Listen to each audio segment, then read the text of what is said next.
Hello and welcome to my presentation on Does the ISBAR tool improve case handover efficiency in veterinary students? My name is Stephen John and I'm just about to start my fourth year at the University of Surrey School of Veterinary Medicine. It's widely recognised that good communication is vital in all clinical settings. Suboptimal communication between veterinary surgeons and others within the clinical team will ultimately result in compromised patient safety.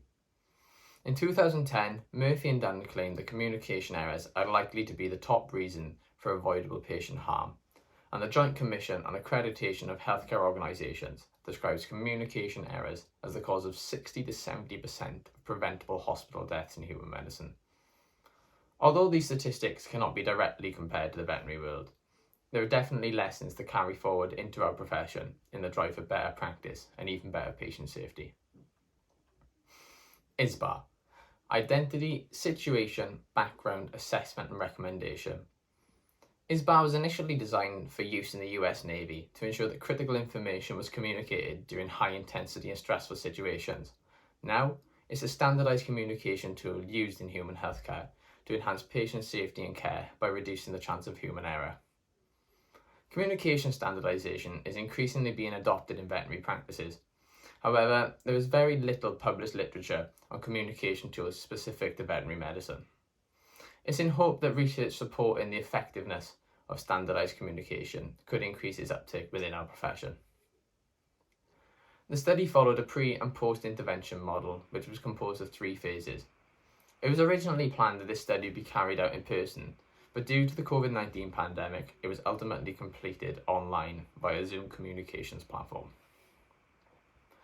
Students were placed in a group of 10, where they were assigned a role. The consultant vets were shown a simulation consultation and then were instructed to give a clinical handover to their vet nurse. The vet nurse then gave a clinical handover to the clinical team, who then completed the questionnaire, testing their ability to recall the initial information from the consultation. Then, all the students were taught the ISBAR tool, and the process was then repeated with ISBAR being implemented. The data was analysed for any normal distribution, and the results concluded that non-parametric tests could be used for the analysis.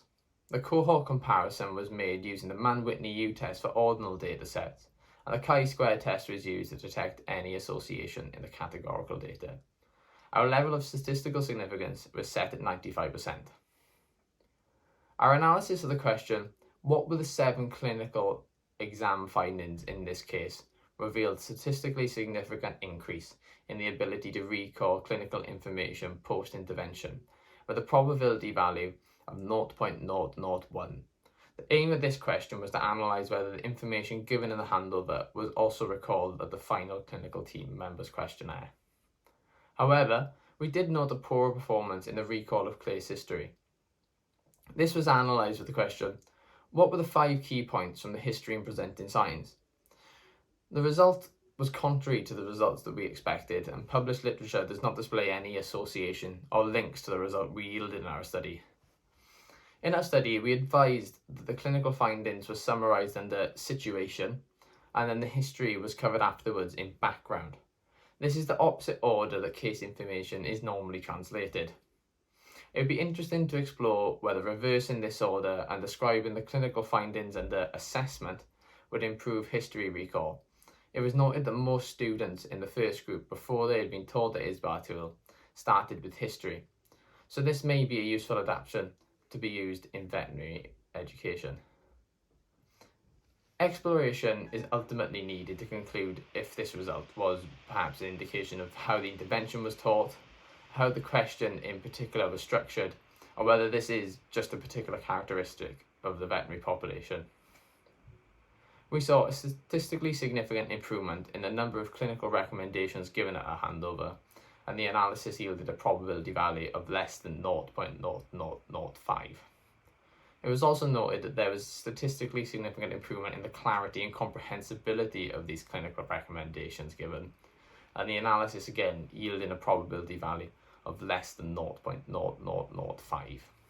In conclusion, ISBAR has great potential for improving the recall and transfer of clinical information and improving the frequency and comprehensibility of clinical recommendations made in veterinary practice. Of course, Further studies are required to conclude the full effect of ISBAR, and adaptations may be necessary to optimise its effectiveness in the veterinary world. But the data and results from this study support the increased use of ISBAR as a standardised communication model in veterinary practices. Thank you for listening.